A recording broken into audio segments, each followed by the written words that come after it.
Entonces, los diestereoisómeros son geométricos, ¿sí? Hacen parte de esa isomería cis y trans. O también son compuestos que contienen más de dos centros quirales. ¿Sí? No solamente tienen un grupo o un átomo quiral, sino que pueden tener dos o más átomos quirales. Aquí podemos darnos cuenta, en la parte inferior, en el ejemplo, tenemos el cis-2-buteno y el trans-2-buteno. Ambos son compuestos isómeros, no son imágenes especulares, si ustedes observan. No, aquí para que fuera imagen especular, este debería ser un CH3 y este un hidrógeno. Entonces, no son imágenes especulares. Y sin embargo, pues tenemos la misma cantidad de átomos de cada elemento y los mismos tipos de enlace. Solamente que en la isomería cis, recuerden que los grupos que son iguales están en el mismo plano, es decir, en la parte superior o en la parte inferior. Y en el trans están en diagonal, uno en la parte superior y otro en la parte inferior. Entonces, esto es lo que podemos observar trans y también a ellos los podemos llamar diastereoisómeros. Por otro lado, aquí tenemos dos moléculas que son enantiómeros. Fíjense que este es una imagen especular de este, ¿sí? Tienen los mismos elementos, los mismos, pero estas son imágenes especulares. Entre estos dos también se presenta lo mismo. Este es imagen especular de este, pero entre estos dos, este de acá y este de aquí, no son imágenes especulares. ¿Sí? Entonces son diastereoisómeros. Este y este no son imágenes especulares, porque si nos fijamos, hay una diferente ubicación del bromo. En este el bromo está a la izquierda, acá el bromo está a la derecha. Entonces, eh, no es una imagen, este no es imagen especular, este. ¿Sí? Así como este tampoco es imagen especular de este o este. Entonces, cuando no lo son, hablamos de los diastereoisómeros. Cuando sí son imagen especular, entonces son enantiómeros. Entonces, para que tengamos clara la diferencia entre unos y otros. Tomamos, por favor, el apunte de esta diapositiva, los que todavía no lo han hecho. Continuamos. Entonces, aquí podemos observar un ejemplo de diastereoisómeros. Entonces, fijémonos aquí que el átomo central, el átomo, bueno, en este caso no sería quiral, porque fíjense que no tenemos cuatro grupos diferentes. Solamente hay dos grupos atómicos diferentes, que en este caso es el cloro y NH3. Entonces, el platino, en este caso es el átomo central. Y fijémonos que aquí los grupos iguales están en el plano horizontal y en el plano vertical. Este no es una imagen especular, porque aquí en la parte superior tendríamos que tener un cloro y aquí un NH3 para que fuera una imagen especular. Y aparte de todo, sería superponible. Entonces, lo que tenemos es dos imágenes que corresponden a la misma fórmula molecular, pero la ubicación de los átomos y de los grupos atómicos es diferente en un lado y en el otro y no es una imagen especular. Por lo tanto, decimos que son diastereoisómeros. ¿Sí? Son diastereoisómeros porque tienen esa característica de no ser imagen especular y tenemos los grupos ubicados en lugares diferentes. Entonces podemos tomar este ejemplo, por favor, de los diastereoisómeros.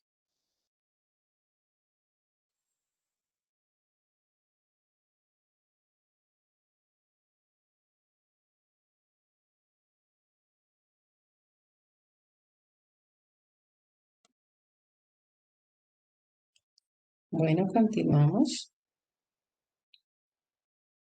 Esta parte no la vayan a copiar, solamente es para revisar lo que acabamos de hablar. Fíjense que entre estas dos moléculas tenemos enantiómeros.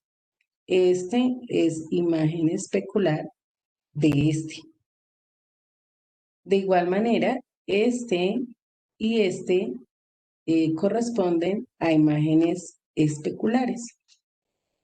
Entre estos dos, entre el 2 y el 3, encontramos que no son imágenes especulares. Ahora, es importante tener en cuenta que para que sean enantiómeros, recuerden que para que sean enantiómeros, deben tener carbonos quirales, ¿sí? Deben tener carbonos quirales. Si no hay un carbono quiral, entonces no es un enantiómero, ¿sí? Aquí tenemos unos tipos de compuestos que se llaman compuestos meso, en este caso y en este caso, en el 3 y en el 4. ¿Por qué se llaman compuestos meso? Porque si tenemos, si partimos la molécula de manera horizontal, como se ve acá en esta línea, vamos a tener dos moléculas exactamente iguales, simétricas, ¿sí?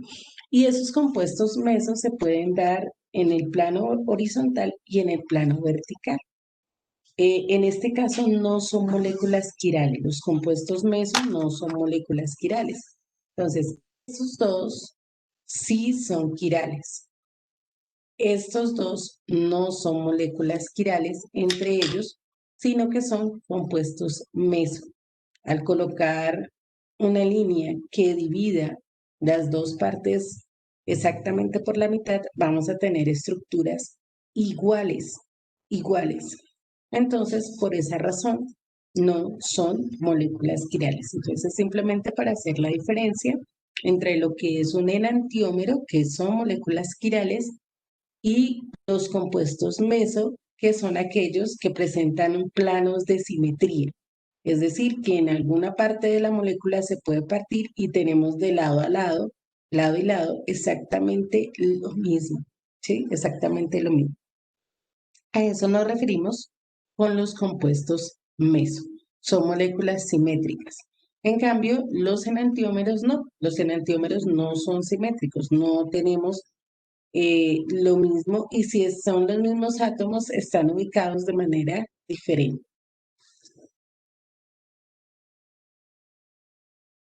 Bueno, esto era lo que quería que miráramos en esta diapositiva. Seguimos. Y vamos a hablar de una característica muy importante, una propiedad muy importante que tienen los estereoisómeros. Y es que ellos poseen actividad óptica. ¿Qué significa eso de actividad óptica? Que ellos tienen la capacidad de desviar, ¿sí? O alterar eh, la, la trayectoria de la luz, ¿sí? La trayectoria de la luz. Esto se ve mucho en física cuando hablamos acerca de ondas luminosas, ondas electromagnéticas. Entonces, ahí podemos darnos cuenta de la actividad óptica de las sustancias. Entonces recuerden que la luz tiene una trayectoria, ¿cierto? Ella viaja en línea recta en todos los sentidos. Pero resulta que en el caso de cuando la luz está polarizada, cuando se colocan alrededor de ellas planos con ciertas sustancias que hacen enfocar el rayo de luz en un solo sentido, si aparte de que polarizamos la luz, colocamos una sustancia ópticamente activa, ella va a desviar esa luz hacia la derecha o hacia la izquierda. Cuando se hace una desviación a la derecha, decimos que es de o positivo, ¿sí? Es de o positivo. Entonces, hablamos de los compuestos dextrorrotatorios o dextrógiros, ¿sí? Generalmente también podemos encontrar en la literatura no solamente ese dextro rotatorio, sino que también se le llama dextrógiro. Lo voy a escribir acá. Dextrógiro.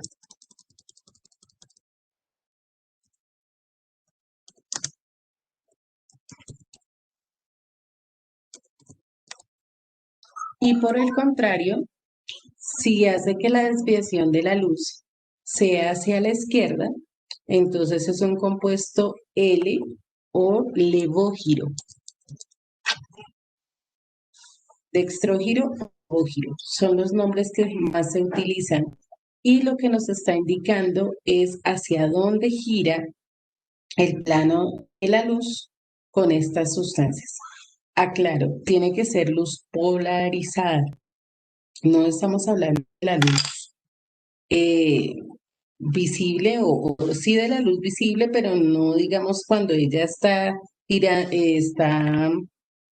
eh, bueno, tiene su trayectoria en línea recta en todos los sentidos, ¿no? La luz tiene que ser polarizada, ir en un solo sentido, ¿sí? Y de esa manera, entonces es que tenemos la actividad óptica de estas sustancias, que son estereoisómeros.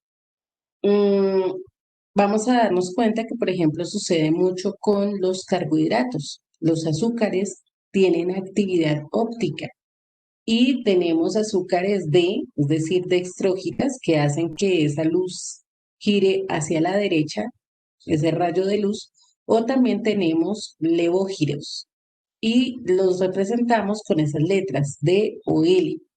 Entonces ustedes van a encontrar, por ejemplo, D-glucosa, L-arabinosa, son azúcares y ellas tienen la capacidad de hacer esa rotación porque tienen actividad óptica.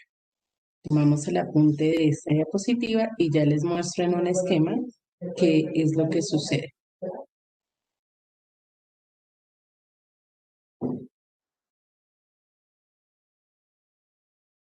Profe, dame un momento. Ok, ok.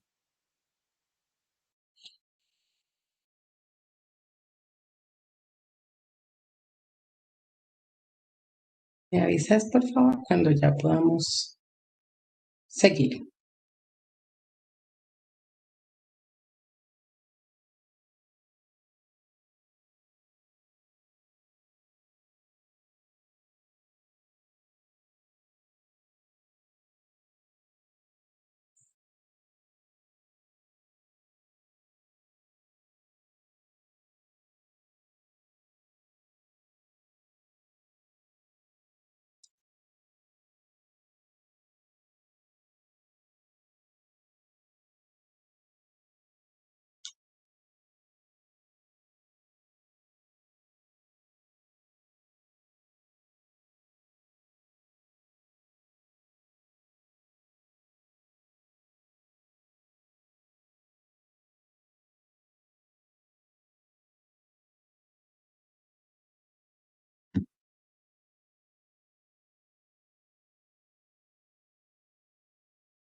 Listo, profe, gracias.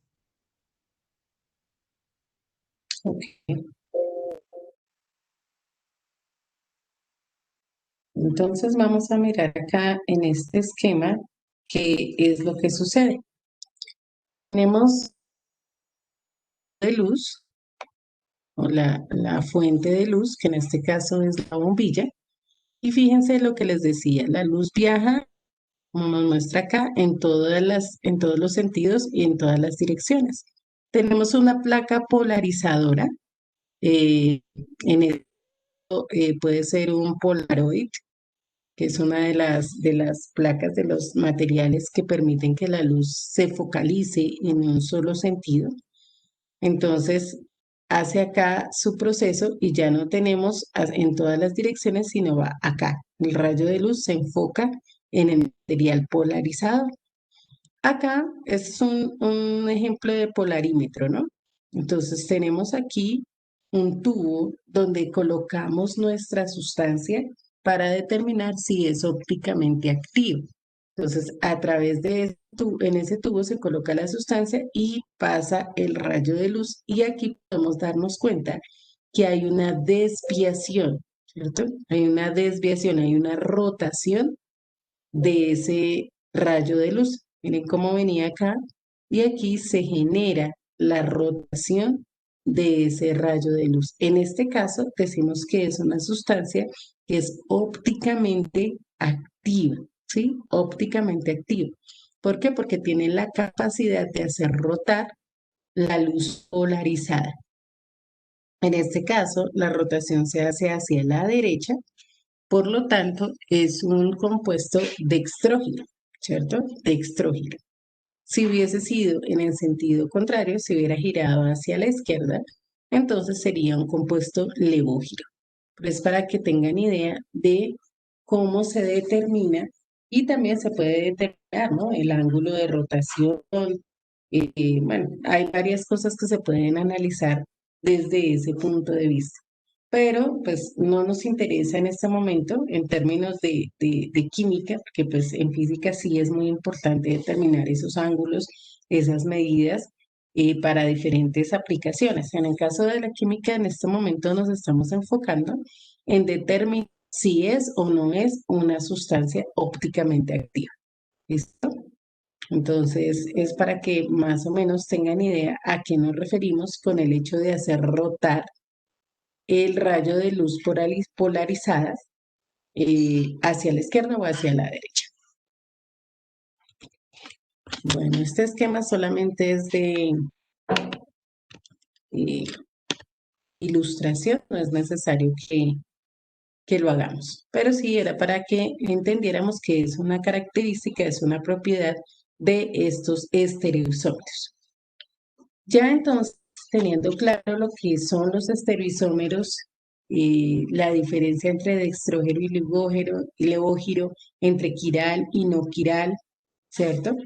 Vamos a entrar a hablar de unos compuestos que tienen mucho que ver con estos conceptos que acabamos de ver y son precisamente los carbohidratos. Para nuestro hablar común, azúcares, ¿cierto? Son los mismos azúcares, pero el nombre químico de ellos es carbohidratos. Carbohidratos están dentro de ese grupo de estas sustancias. Ese es nuestro tipo y vamos a hablar ahora qué son los carbohidratos.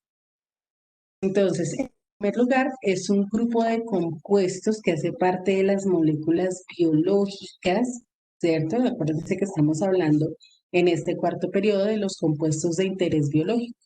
Y también reciben el nombre, aparte de llamarse azúcares, se llaman glúcidos. Por eso cuando eh, se hacen todos estos exámenes que tienen que ver con la cantidad de azúcar en sangre, se dice, por ejemplo, una glucometría, ¿cierto?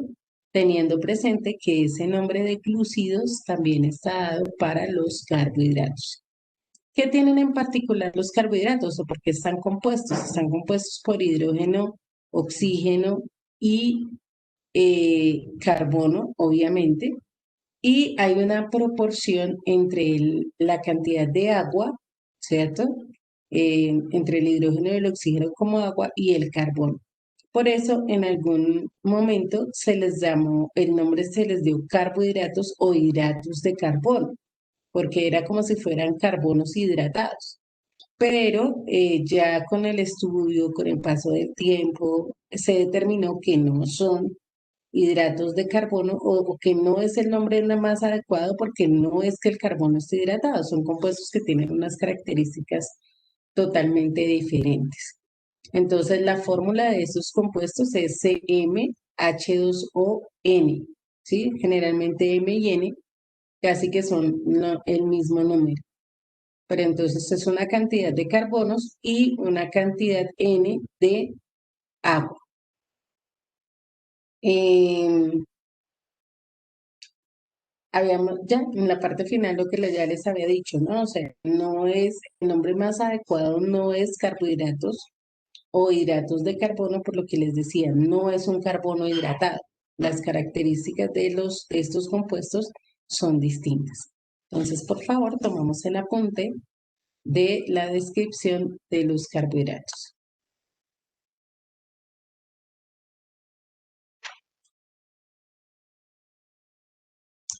Bueno, vamos a mirar entonces cuáles son los grupos funcionales que podemos encontrar en los carbohidratos. Entonces, aquí ya no tenemos un solo grupo funcional, sino que tenemos distintas moléculas que pueden hacer parte de ellos. Pues en la estructura química de los carbohidratos encontramos básicamente tres grupos funcionales.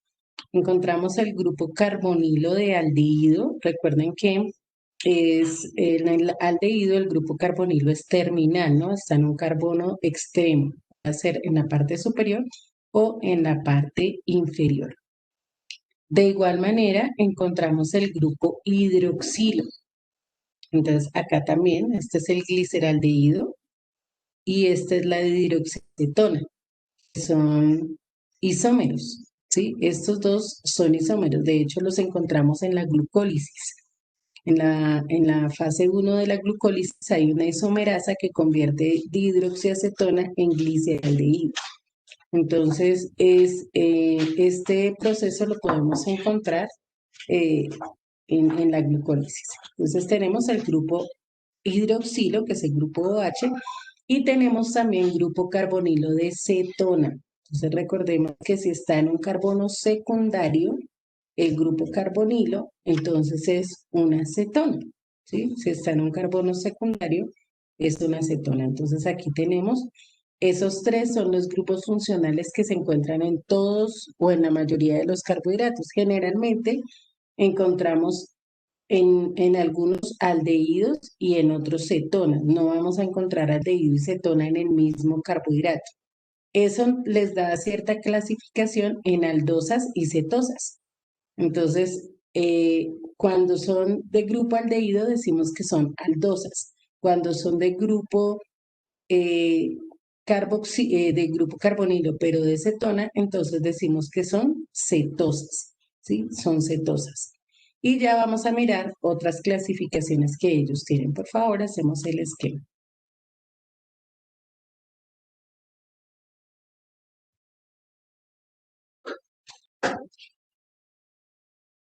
Bueno, entonces, como les decía, siempre vamos a encontrar esas tres funciones en los carbohidratos. Carbonilos, o bueno, funciones básicamente son dos, o dos grupos, el grupo carbonilo y el grupo hidroxilo.